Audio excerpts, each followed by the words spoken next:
Regular agenda item 6 is to consider supporting LB 395, known as the Nebraska Clean Indoor Air Act, and consider approval of resolution number 2007-43. This particular item we talked about council meeting a couple meetings ago. Talked about what was going on at the state level with LB 395 and Senator Johnson's involvement with that particular bill. And the request we had, we've tabled. We've not taken any action. There's been some movement on that particular bill within the last week. I had the opportunity to visit it with Senator Johnson last week down in Lincoln, and we talked about some of the provisions that are being considered.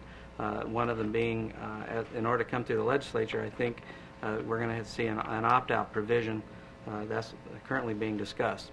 And as the law is sitting now, or the bill is sitting now, there's discussion on having the bill with an opt-out provision by a vote of a council or county board having that authority. And I expressed to Senator Johnson that I felt if there was an opt-out provision, that it should be a vote of the people to determine how they want their county or how they want their community to look. And since that time, too, I've had one council member for sure has contacted me and felt strongly that we need to take a position to show some support for Senator Johnson. And so we brought this back up. We have a draft resolution. I think you've seen that in the packet. This is obviously a very controversial issue. We're seeing that at the state level. We've had a lot of discussion here in our community on it. The amount of controversy is just overwhelming. So the resolution, some of the comments in there that Kearney has, for the past year, looked at the possibility of adopting a local smoking policy. And through those discussions, I think it was clear that most people felt that a statewide policy is the fairest. So Senator Johnson introduced that bill, and he wanted a total ban, no considerations at all. And he has requested support from us. So we've submitted this resolution that our council would support it if the citizens of the city or the county had an option to hold an election to override the statewide smoking ban. In other words, it would go to a vote of the people. There's some things that we talk about when you look at this particular bill. I liken it very similar to the concealed carry bill, in that there are some provisions that went through that to allow communities to have more restrictions than what state law provides. That had a very similar discussion and very controversy going through the legislature. This one, I think, is following those same lines. So I guess with that, I'll open it up to council. This isn't a public hearing, but it is just discussion amongst council to see how we want to proceed with this. If this resolution is acceptable, if it isn't, what are your choices?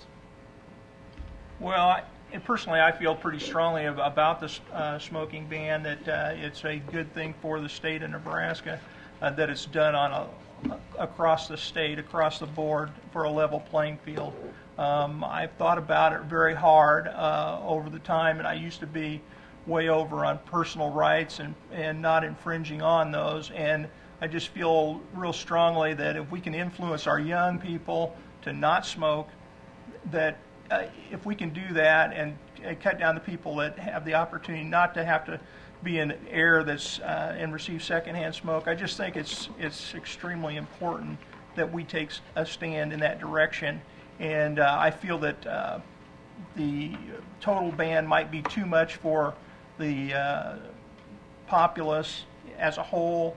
But I think if we look at it from having a city right to opt out of it, that gives everybody a chance to speak, everybody a chance to cast their vote, and we still maintain local control. Okay. Any other comments? I know not what course other men shall take, but as for me, give me liberty. Okay. You know, to me, this is an issue that's thoroughly unnecessary because we have capitalism. And if you do not like the smoky atmosphere in an establishment, simply don't go into that establishment. And if enough people do that, the establishment will, for want of business, need to change. Nobody had to tell the seller. The government didn't have to step in and tell the seller to go smoke free. Nobody had to tell the chicken coop to make the dining area smoke-free. Nobody had to tell Thunderhood to go completely smoke-free. Nobody had to tell Luke and Jake's 15 years ago to go smoke-free. You're more hard-pressed to find some place that actually has a smoky atmosphere for a restaurant. You're more hard-pressed to find that occurrence than to actually find someone actually smoking in the smoking section. Most people that go to a smoking section go there because there's no lines and no waiting, because hardly anyone uses it. And if government can just keep their nose out of it, I think capitalism will take care of it, because that's the direction we're heading. And we can do that and still have a society that believes in freedom of choice. And I think if we're going to be a country that talks about freedom of choice, we have to allow people the freedom to make a choice that we don't agree with. And the message I want to give the young people is liberty. It's one of those things as a political science teacher I talk to them about. Liberty and personal responsibility, that they are free to make their own choice. And liberty is defined as protection from intrusion in your life by government. And that's exactly what we're doing here with the Nebraska Clean Indoor Act, is that we're infringing on people's liberty to choose whether or not they go into this establishment or that establishment, or as an establishment owner, how I can run my own place. And as the owner of a business, I should be able to step up and say, this is what I'm going to allow, this is what I'm not going to allow. And I don't know how we're sending a message and helping out young people or protecting anyone's health by taking away the right of the playpen or even the seller to run their business the way that they so see fit. Because anybody that's worried about their health in terms of secondhand smoke can either see it or smell it. And then they have the opportunity to make that decision based on themselves. They get to decide that for themselves. And again, if we're going to be a country that believes in what the preamble says, and that is to ordain a government that's going to secure the blessings of liberty to ourselves and our posterity, including my own children, anytime we talk about smoking, it's my job to talk to them about smoking and also to convince them that it's not a proper thing to do. I'm a non-smoker. And to me, we need to have that conversation about not only should you not smoke, but you should also live in a free and open society that believes in capitalism. And capitalism's not dead, folks. If government can just keep their nose out of it, capitalism will take care of the problem. Randy, I used